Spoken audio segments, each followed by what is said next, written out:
नमस्कार, Covid OPD में आपका स्वागत है। आपके साथ मैं हूं आयुष सूर्यवंशी। मध्य प्रदेश छत्तीसगढ़ में कोरोना की रफ्तार कम हो रही है। राज्य में अनलॉक की प्रक्रिया भी लगातार जारी है।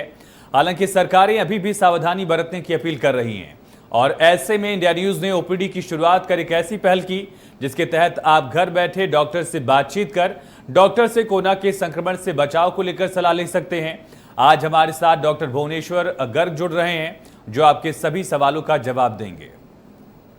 डॉक्टर भुवनेश्वर, आपका बहुत स्वागत है इंडिया न्यूज की ओपीडी में। सर, सबसे पहला सवाल, अब जब अनलॉक के राज्यों में गाइडलाइंस के तहत चीजों को खोला जा रहा है, पाबंदियां हटाई जा रही हैं, तो ऐसे में किन चीजों का खास ख्याल रखना बेहद जरूरी हो गया है? तो जो सारी जनता को रखनी है वो ये है कि कोई भी सरकार, कोई भी व्यवस्था आपको किसी बीमारी या किसी आपदा से नहीं बचा सकती है। उससे आपको खुद ही बचाव करना होगा और आपके शरीर में इतनी क्षमताएं भगवान ने नैसर्गिक तौर पर दी हुई हैं कि अगर आप अनर्गल प्रयास नहीं करेंगे तो आप बेहद सुरक्षित रह सकते हैं किसी भी महामारी। प्रोसेस का एक नया सिस्टम शुरू हुआ है कि मॉल्स नहीं खुलेंगे, शॉपिंग कॉम्प्लेक्स खोल दिए हैं और पिक्चर हॉल नहीं खुलेंगे लेकिन जिम खोल दिए हैं। तो ये व्यवस्थाएं तो बड़ी विरोधाभासी हैं। सरकार पास पता नहीं किस तरह के सुझाव देने वाले लेकिन आम जनता को खुद समझना होगा कि जैसे हम लगातार बात कर रहे हैं कि अगले 2 साल तक सबको बेहद सतर्क, सावधान रहने की जरूरत है, क्योंकि महामारी में, आपदा में आपके शरीर पर वायरस का, फंगस का, बैक्टीरिया का लगातार बार बार प्रभाव पड़ता है। और अगर आपके शरीर में किसी भी वजह से कमी हुई या किसी भी वजह से संक्रमण लोड ज्यादा हुआ, चाहे वो वायरस का हो या फंगस का हो या बैक्टीरिया का हो, तो आपके शरीर को नुकसान भुगतना पड़ सकता है। इसलिए आप सबको, जनता को सतर्क रहने की जरूरत है। अव्वल तो भीड़ में ना जाएं, जाना ही पड़े तो बहुत अच्छे से अपने आप को सुरक्षित रखें, मास्क जरूर लगाएं और सारी उन प्रक्रियाओं का पालन करें जो किसी भी कीटाणु संक्रमण में बेहद आवश्यक हैं।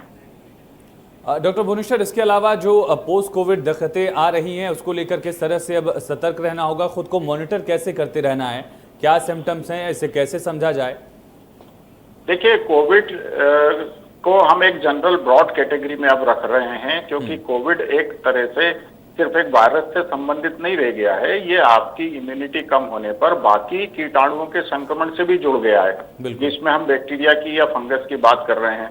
और जिस तरह से अब बारिश का मौसम शुरू हो रहा है, तो बारिश के समय में हम लगातार देखते हैं कि मच्छर मक्खी की वजह से मलेरिया, डेंगू और पानी में संक्रमण की वजह से टाइफाइड के, उल्टी दस्त के, ये सब मरीज ढेर सारे बढ़ते हैं इस समय पर और इनसे लाखों मौतें हर साल होती आई हैं जो अभी तक बचे हुए थे। तो सबको ये ध्यान देना होगा कि आप अपने साथ बेहद सावधानियां रखें और किसी भी हाल आसपास गंदगी ना होने दें। साफ सफाई सरकार नहीं करवाएगी, आप खुद से करिए। जितना हो सके उतना सब मिलजुल के अपने आसपास साफ सफाई का ध्यान रखिए। अपने पानी के, पेय पदार्थों के, पानी के स्रोतों का ध्यान रखिए कि उनमें सीवेज मिक्स ना हो रहा हो, क्योंकि कोरोना का वायरस, हम 1.5 साल से सबको चेतावनी दे रहे हैं कि कोरोना का वायरस मलमूत्र के जरिए आपके सीवेज को 1.5 महीने तक संक्रमता है। तो 10 के भी मिलेंगे जो अभी तक हम सांस और फेफड़ों के साथ साथ फंगस का, स्किन का देख रहे थे। ये सारी जग जाहिर हैं और लिवर के संक्रमण के ये बहुत सारे मरीज देखने वाले हैं अगले 3 महीनों में। ये बेहद चिंता का विषय होने वाला है, सरकार के लिए भी, व्यवस्था के लिए भी और आम जनता के लिए भी। डॉक्टर भुवनेश्वर, इसके अलावा जिस तरह से लगातार अब रियायतों को बढ़ाया जा रहा है, लोगों में लापरवाही फिर एक तरह से वैसे रही थी और पिछले साल की लापरवाही का खामियाजा क्या हुआ सेकेंड वेव के नतीजे में जो हमने देखा, ऐसी लापरवाहियां आम लोगों के लिए कितनी घातक हो सकती हैं और इस पर सख्तियों की जरूरत कितनी है?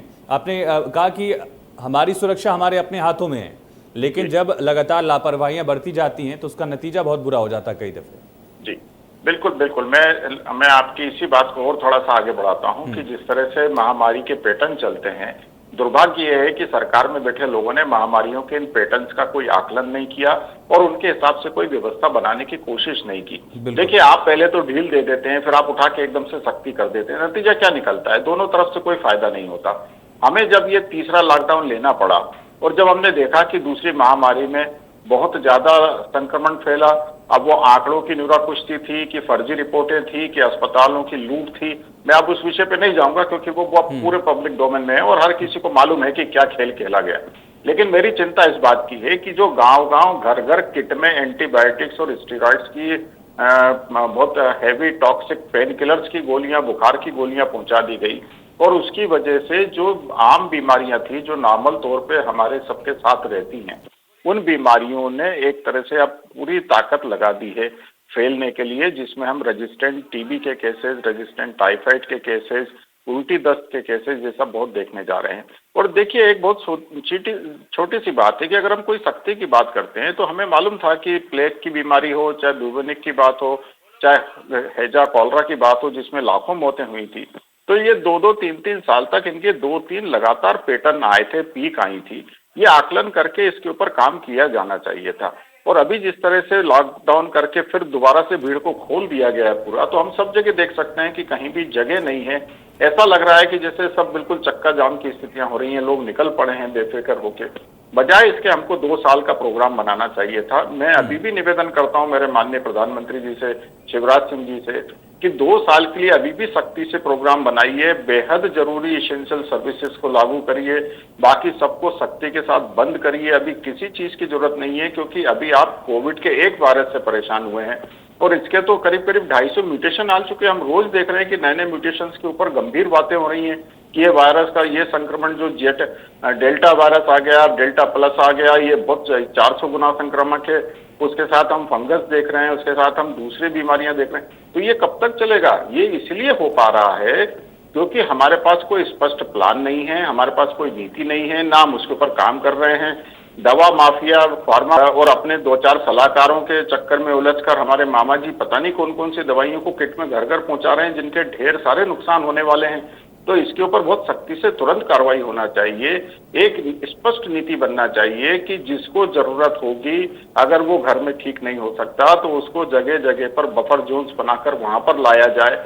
और जो हमारे नॉर्मल अस्पताल हैं उनको हमें नॉन कोविड डिक्लेयर करके उनको कोविड से अलग रखा जाए। देखिए आयुष जी, नहीं तो इन अस्पतालों को जिनको सबको कोविड बना दिया गया है, वहां से आज की तारीख में वायरस और बैक्टीरिया और फंगस को निकालना मुश्किल हो जाएगा। और जो भी हमारे नॉर्मल मरीज वहां पर नॉर्मल उपचार के लिए पहुंचेंगे, जो बहुत ज्यादा होते हैं, कोविड से मरने वालों की संख्या तो विश्व में 49वें नंबर पर है। 48 और मेजर बीमारियां हैं जिसमें हार्ट की, डायबिटीज की, कैंसर की ढेरों बीमारियां हैं जो बहुत लाखों क्या में होती है। ये मरीज कहाँ है अभी तक? ये मरीज जब अस्पताल खुलेंगे तो फिर पहुंचेंगे अस्पताल और वहां पर ये वायरस और फंगस के संक्रमण से मौत को प्राप्त होंगे। ये बड़ी चिंता की बात है। हमको इसके ऊपर बहुत सख्ती से कार्रवाई करना चाहिए थी। और इसीलिए आप देखेंगे कि अमेरिका में, चाइना में सब जगह पे फील्ड हॉस्पिटल्स बनाए गए हैं। नॉर्मल अस्पतालों को कोविड में कन्वर्ट नहीं किया किसी ने भी। ये हमारे यहाँ की कितनी बड़ी मूर्खता थी लूट मचाने के लिए कि आपने सबको कोविड के नाम पे छूट दे दी और सब ये कह रहे हैं कि हम सिर्फ नॉर्मल मरीज भर्ती करेंगे, हमें कम ऑक्सीजन वाला नहीं चाहिए, हमें वेंटिलेटर वाला नहीं चाहिए। ये कितनी बड़ी परेशानी का सबब था। ये कब हम रिवर्स ऑडिट करेंगे इन चीजों का कि कहाँ गलती हुई? डॉक्टर भुवनेश्वर, लेकिन जो बड़ा पहलू रहा है, जिस समय इंटेंसिटी ज़्यादा थी, लगातार केसेस रोजाना ज़्यादा आ रहे थे और लाखों में केसेस आ रहे थे, उस वक्त ऐसी चीज़ें भी देखी गई कि व्हाट्सएप मैसेजेस के जरिए किट्स जो दवाइयों की थी वो लगातार सर्कुलेट होने लगी, खुद लोग दवाइयाँ लेने लगे। अगर सिर्फ बुखार का सिम्टम था, 2 घंटे भी बुखार था तो सारी दवाइयाँ शुरू कर दी लोगों ने। ये कितना घातक हो सकता है कि बिना डॉक्टर के कंसल्ट किए ऐसी दवाइयाँ लेना? और इसके अलावा जो ट्रायल्स किए गए वो भी एक बहुत सवाल है अपने आप में कि लगातार दवाइयों को बदला गया, लगातार गाइडलाइन बदल रही थी। खुद को फिट रखना नेचुरल तरीके से, ये कितना इंपॉर्टेंट था?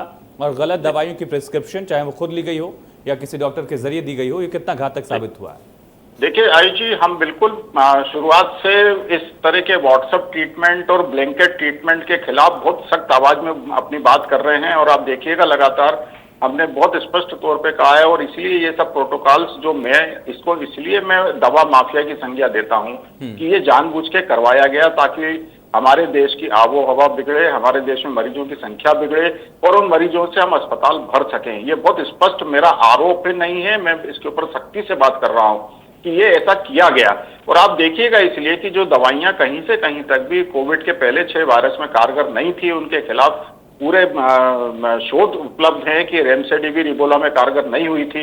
उसके बाद भी आप याद करिए कि मार्च के महीने में देश के 400-500 डॉक्टरों ने उसके ऊपर एक अपनी मोहर लगाना शुरू कर दी कि नहीं ये अच्छा है और चूहों में बड़ा अच्छा उसका हुआ है और इसको दिया जाना चाहिए, जबकि उसके कोई असर नहीं थे। तो ये बहुत स्पष्ट तौर पे बाजार खेलता है और उसमें बड़े जिस तरह से मैं कहूं कि एक तरह से पेड पत्रकारिता के ऊपर कुछ आरोप लगते हैं, तो इसी तरह से मैं इसको पेड मेडिकल माफिया कहता हूं, जो ये इस तरह के खेल करते हैं और उसकी वजह से सारे नुकसान हुए। इन दवाइयों को पहले दिन से देखिए, वायरल या किसी भी ऐसे संक्रमण में आपका शरीर बीमारी से लड़ सकता है, उसके खिलाफ ताकत बना सकता है अगर आपने उसको छेड़ाखानी नहीं की तो, आपने उसको अनर्गल टॉक्सिक जहरीली दवाइयों के कॉकटेल्स नहीं दिए तो। और गलती क्या हुई है कि ये पेड कॉकटेल्स कहूं मैं, या जिस तरह से कि एक तरह से tool kit medical WhatsApp prescriptions कहूं इसको, ये एक तरह से जानबूझ के देश भर में फैलाए गए। आप देखिए कितनी जगहों से कि आज एम्स ने ये प्रोटोकॉल जारी कर दिया, आज आईसीएमआर ने ये जारी कर दिया, आज डब्ल्यूएच ने जारी कर दिया। किसी के पीछे कोई वो नहीं था, लेकिन चूंकि वो एम्स से प्रोटोकॉल आया है तो हमारे जैसे छोटे छोटे डॉक्टरों की, जिनकी कोई औकात नहीं कही जाती डॉक्टरी में कि तुम किसी लायक नहीं हो, उनके लिए इतनी बड़ी शंका खड़ी हो गई कि हमको लोगों को समझाना बचाना मुश्किल हो गया कि भाई ये नहीं जरूरी है। जबकि मेडिकल की जो गॉड बुक्स हैं वो पहले लाइन पर कहती हैं कि किसी भी वायरल संक्रमण में शुरुआत के 3 दिन कोई एंटीबायोटिक हरगिज नहीं दी जानी चाहिए, उससे मरीज मर सकता है। ये स्पष्ट लाइन है, उसके बावजूद ये दी गई। इसके लिए कौन जवाबदेह है? मैं इसलिए कहता हूं कि कब रिवर्स ऑडिट होगा। डॉक्टर, लेकिन अब क्या किया जा सकता है? खुद को नेचुरली कैसे फिट रखे ताकि दवाइयों की नौबत ना आए, इस तरह के जो स्टेरॉइड्स दिए जा रहे थे उनकी स्थिति ना आए? बिल्कुल आयुष जी, अब वापिस फिर वही बात है कि पहली बात तो जनता को घबराने की कोई जरूरत नहीं है। और जनता को देखिए, एक बहुत छोटी सी बात है कि आपको कोई बीमारी है तो आपका डॉक्टर आपकी जांच पड़ताल करेगा, आपको पूरी तरह से क्लिनिकल एग्जामिनेशन करेगा, समझेगा। ऐसा तो है नहीं कि आपने कहा और उसने उठा के आपको एक पूरा छपा हुआ पर्चा पकड़ा दिया कि ये ले लीजिए और यहाँ से ले लीजिए और वहां से ये खाइए, जिसके ऊपर कोई संज्ञान नहीं था। तो मेरा सबसे बहुत हाथ जोड़ के निवेदन है पूरी जनता से कि अपने आप को इस मौसम से बचाने के लिए अपने सफाई पे काम करिए। इसीलिए अब हम इसको कोविड एप्रोप्रिएट बिहेवियर नहीं कहकर हम इसको कुदरत अनुकूल व्यवहार कहने की कोशिश कर रहे हैं। आप बिल्कुल बाजार पे मत जाइए, आप बिल्कुल व्हाट्सएप इंडस्ट्री पे मत जाइए, अपना खान पान अच्छा रखिए। बारिश का समय शुरू हो रहा है, घर घर में फंगस होगी, बिल्कुल बासी खाना नहीं खाना है। जो भी खाना आप बनाते हैं तुरंत ताजा उसको कंज्यूम करिए, दोबारा फिर गर्म खाना बनाइए और उसको लीजिए। किसी भी तरह के रखे हुए बासी खाने पे नहीं जाइए। लगातार फल फ्रूट्स को जो भी आपको उपलब्ध हो वो लेते रहिए। जितने धूप मिल सके इस बारिश के सीजन में उतना धूप में अपने आप को तंदुरुस्त रखने के लिए प्रयास करिए, क्योंकि देखिए इन कीटाणुओं की सबसे बड़ी तोड़ धूप है। अगर आपकी धूप अच्छी है आपके पास तो ये बीमारी आप तक नहीं पटक सकती हैं। इसके अलावा कोशिश करिए, चूंकि ये मलमूत्र के जरिए आपके वाटर सोर्सेस को कंटेमिनेट करेगा, तो सुरक्षित और शुद्ध पेयजल आपको कैसे मिल सकता है, इसके ऊपर सारे प्रयास करने की जरूरत होगी, सरकारी स्तर पे भी, जनता के स्तर पे भी, कि कोई पेयजल स्रोत किसी भी हाल कंटेमिनेट ना हो। ये दुर्भाग्य मेरे देश का कि हमारे यहाँ सीवेज के सारे हजारों करोड़ के प्रोजेक्ट बन जाने के बाद भी सारे नदी नाले सीवेज हमारे तालाबों में नदियों में मिलते हैं जाकर। ये बड़ी दुर्भाग्यपूर्ण बात है कि अभी असली बीमारी अभी सीवेज कंटेमिनेटेड पेयजल से आएगी। डॉक्टर भुवनेश्वर, इसके अलावा जो वेव खत्म हो रही है, अब थर्ड वेव की बात भी कही जा रही है, लेकिन इस सेकेंड वेव के दौरान हमने देखा कि कोई 103 साल का जो शख्स था वो भी रिकवर हो गया, लेकिन कोई 30 साल का 20 साल का अगर शख्स है, युवा है, उसकी भी डेथ हो गई। इसका कोई मेडिकल कारण रहा? बिल्कुल मेडिकल कारण है आयुष जी। बहुत सीधी सी बात है कि जो आदमी का परिस डाला है, अगर कोई व्यक्ति बिल्कुल मेहनत नहीं करता है तो भले ही वो 20 साल का हो, अगर वो मोटा है, अगर उसमें डायबिटीज है, अगर उसने अनर्गल दवाइयां पहले दिन से ली हैं, या उसको किसी तरह की और बीमारी रही है, जैसे हम लगातार देखते हैं कि किसी भी ना किसी बीमारी में जिसमें लगातार उपचार चलता है क्योंकि शरीर की इम्यूनिटी काम नहीं करती। तो जैसे डॉक्टर के अग्रवाल की बात हुई कि उनके दोनों वैक्सीन भी लगे थे और वो खुद इतने बड़े डॉक्टर थे, उसके बाद उनकी कोविड से डेथ हुई, तो उसके पीछे तह में जाने की किसी ने कोशिश नहीं की, ना सरकार ने बताने की कोशिश की कि ये वो ग्रुप थे जो किसी ना किसी गंभीर बीमारी से पीड़ित थे। संभवतः डॉक्टर अग्रवाल क्रोन्स से पीड़ित थे, जिसमें ऑलरेडी स्टेरॉइड और बहुत सारी दवाइयां चलती हैं, और उस वजह से उनके ऊपर एक बहुत बड़ा इम्यूनिटी की कमजोरी का कारण था। तो ऐसे कारणों को लेकर लोगों को जागृत करने की कोशिश होना चाहिए कि एक तो वैक्सीन से नहीं घबराइए, ये वैक्सीन आपके देश की बहुत सुरक्षित वैक्सीन हैं, इनके ऊपर ढेर सारी टूल किट्स काम कर रही हैं इनके खिलाफ काम करने के लिए, डराने के लिए, घबराने के लिए, चाहे वो लूसी मॉन्टेगेनियर का काम हो, चाहे अमेरिकी किसी भी सिस्टम का काम हो। तो हमारा यहाँ सबको ये कहना ना हुआ, अगर आपको कोरोना का संक्रमण हो चुका है तो आपके अंदर नेचुरल एंटीबॉडी बन चुकी होंगी, तब आपको आर्टिफिशियल एंटीबॉडी की कोई जरूरत नहीं है। हम बहुत स्पष्ट तौर पे ये पूरे सरकारी सिस्टम के खिलाफ बात कहने की कोशिश कर रहे हैं कि अगर आपको कोरोना का संक्रमण हो चुका है तो आपको कोई वैक्सीन लेने की जरूरत नहीं है। अपनी नेचुरल इम्यूनिटी को खराब मत करिए आर्टिफिशियल इम्यूनिटी से। और अगर आपके अंदर एंटीबॉडी नहीं है, कोरोना का संक्रमण नहीं हुआ है, तो आपको सिर्फ एक वैक्सीन का डोज लेना अगले 6 महीने के लिए। ये भी सिस्टम में आएगा व्यवस्थाओं के चलते, क्योंकि अभी तक सरकार ने आंकड़े जुटाए नहीं है। जी डॉक्टर भुवनेश्वर, सेकेंड वेव से अब हम लोग बच गए हैं या फिर इससे कहा जाए कि निकल रहे हैं धीरे धीरे, लेकिन थर्ड वेव की जो बातें कही जा रही हैं ये एक डराने की कोशिश है या फिर सचेत करने की कोशिश है, और थर्ड वेव से निपटने के लिए, बचने के लिए हमें क्या करना होगा? नहीं, मैं बहुत स्पष्ट तौर पे आरोप लगाता हूं कि ये सारी टूल किट्स हैं जो काम कर रही हैं। आपकी लगातार कुछ नहीं होता, उसके बाद भी एक प्लान तरीके से खबरें छपना शुरू होती हैं कि अब बच्चों में संक्रमण बहुत गहरा आएगा। आयुष जी, मुझे बताइए, हर साल बारिश के मौसम में 100% बच्चे सर्दी जुकाम बुखार से पीड़ित होते हैं। अब अगर मैं उसको लेकर पहले से ही हवा चलाना चालू की, पब्लिक कितना डरेगी। पब्लिक एक माँ बाप के लिए नहीं डरती, बुजुर्गों के लिए नहीं डरती, लेकिन पब्लिक अपने छोटे छोटे बच्चों के लिए डरती हो। जरा से सर्दी जुकाम बुखार में परेशान हो जाए, वो 4 उल्टी 10 में माँ बाप परेशान हो जाते हैं, और जो सक्षम है वो तुरंत अस्पतालों की तरफ दौड़ते हैं। हमारे देश में सामान्य तौर पर सर्दी जुकाम बुखार, वायरल फीवर से हर बच्चा संक्रमित होता है। अब अगर हम इस पर कोरोना की मोहर लगा देंगे तो आयुष जी, आप समझिए अभी अगले 3 महीने में क्या हाल होने वाला है अस्पतालों का। और ये सब हेवी टॉक्सिक एंटीबायोटिक्स को जिसको बड़े नहीं झेल पाए, उनको बच्चे कैसे झेल पाएंगे। मेरा बहुत स्पष्ट मानना है कि हमको बहुत सख्ती के साथ आने की जरूरत है, बच्चों पे नजर रखने की जरूरत है, उनको घर से बाहर बहुत कम जाने देने की जरूरत है, उनको लगातार पौष्टिक भोजन देते रहने की जरूरत है। ये सर्दी जुकाम बुखार मौसम के साथ आएंगे, उनको भी होंगे, लेकिन अगर वो डर के कोविड के ठप्पे के साथ पहुंचते हैं तो आयुष जी बहुत बड़ा मौतों का आंकड़ा हम देखेंगे, क्योंकि बच्चों की इम्यूनिटी बहुत तगड़ी होती है लेकिन बहुत छोटी होती है, उनका एक्सपोजर बहुत कम होता है, लेकिन जो होता है वो अच्छा होता है। अगर इस कंडीशन में उनको बहुत सारे एंटीबायोटिक्स के कॉकटेल मिले या स्टेरॉइड की जो गाँव में दवाइयाँ खिलाई जा रही हैं वो मिली, तो उनके साथ बहुत नुकसान होने वाले हैं। बिल्कुल डॉक्टर भुवनेश्वर, आपकी बातें कई बार कड़वी जरूर होती है लेकिन कारगर होती है दवाई की तरह। लेकिन इसके अलावा डॉक्टर भुवनेश्वर, ये भी समझना होगा कि जिस तरह से बच्चों के अंदर एक स्ट्रेस वाली चीज़ें दिखने लगी हैं, हाइपरटेंशन जैसी दिक्कतें दिख रही हैं, और बच्चों के अंदर भी मेंटल फटीग वाली जो बातें सामने आ रही हैं कोरोना की वजह से, या फिर लॉकडाउन की बातें, कोविड की बातें जो हो रही हैं, भी बच्चों के जहन पर पड़ रहा है। इससे कैसे बचा जाए, और खास करके उस वक्त में जब बच्चों को बाहर निकलने की मनाही है, बच्चों को घर पर कैसे इन्वॉल्व किया जाए ताकि उनकी इम्यूनिटी भी बेहतर रहे और मेंटली भी वो फिट रहे, ताकि भविष्य हमारा जो है उज्जवल रहे। बिल्कुल, देखिए बहुत सारे ऐसे गेम्स स्पोर्ट्स हैं जो बच्चों के साथ लगातार ऑर्गेनाइज किए जा सकते हैं। इसके लिए स्वयंसेवी संस्थाओं को, क्योंकि सरकार तो अपने झूले में बैठी है और वो तो अपने पब्लिक के उस पर हिंडोले में गीत गा रही है, उसको कोई मतलब नहीं है, उनका तो रिसोर्ट प्रकरण लगातार जारी है। तो पब्लिक के साथ ही स्वयंसेवी संस्थाओं को आगे आना होगा कि छोटे छोटे हेल्प ग्रुप के साथ ये बच्चों की ऑनलाइन क्लासेस या ऑनलाइन गेम्स या किसी तरह की प्रतियोगिताएं या किसी भी तरह से करके उनको इन्वॉल्व करके रखें, क्योंकि आज बच्चा घर में 24 घंटे बंद है, उसके स्कूल बंद हो चुके हैं, उसके दोस्त यार मित्र जितने भी हैं वो सब खेल के मैदानों में नहीं पहुंच पा रहे क्योंकि उनको जाने नहीं दिया जा रहा। मेरा मानना है कि छोटे छोटे ग्रुप्स में उनको जहाँ की कोई दिक्कत ना हो उनको खेलने दिया जाना चाहिए, उनके लिए लगातार क्लासेस, उनके टास्क ऑर्गेनाइज होने चाहिए, उनके स्पोर्ट्स गेम्स ऑर्गेनाइज होने चाहिए, और उनको घर के माहौल में, चूंकि आज घर में बड़े भी लॉकडाउन और कोरोना और अनएम्प्लॉयमेंट और बहुत सारे अभाव के साथ, हम 90% जनता की बात करें तो 90% जनता तो दुखी है बेचारी। वो तो अपने घरों में ये जुगाड़ में है कि मेरा रोजी रोटी का काम कैसे चलेगा, मेरा काम धंधा कैसे होगा। तो घर घर में लड़ाई और एक तरह का तनाव तो व्याप्त है, वो तनाव का असर बच्चों के ऊपर भी ढेर पड़ रहा है। तो हमें ध्यान देना होगा कि हम जहां जहां मदद पहुंचा सकें।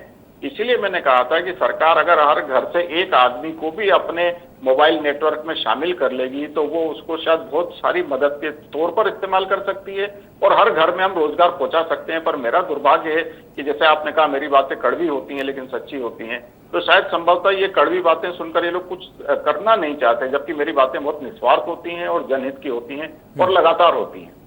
डॉक्टर भुवनेश्वर, इसके अलावा अगर बात की जाए, बुजुर्गों के लिए भी कई सारी दिक्कतें दिखी हैं, और खास करके वो बुजुर्ग जो पहले से ही किसी बीमारी से पीड़ित थे और नहीं भी थे तो उनको कई सारी चीज़ों का ख्याल रखना था, चाहे वो शुगर लेवल चेक करने की बात हो, ब्लड प्रेशर लगातार चेक करने की बात हो। तो बुजुर्गों को कैसे मॉनिटर करते रहना है, और जो लोग बाहर जा रहे हैं उनको बुजुर्गों से कैसे दूर भी रखना होगा?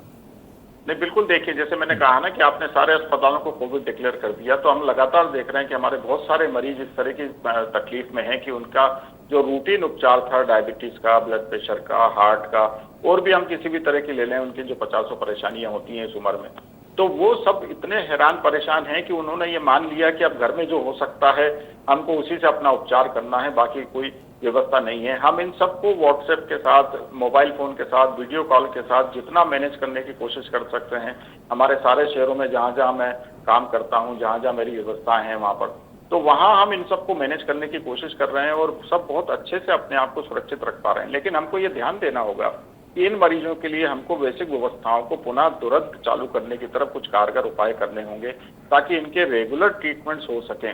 इनके साथ अवसाद की समस्या बहुत है, क्योंकि जब वो पूरे घर को परेशान देख रहे हैं तो वो अपनी बहुत सारी परेशानियां छुपा ले जा रहे हैं। ये बड़े बूढ़े वो किसी तरह की शिकायत नहीं कर रहे।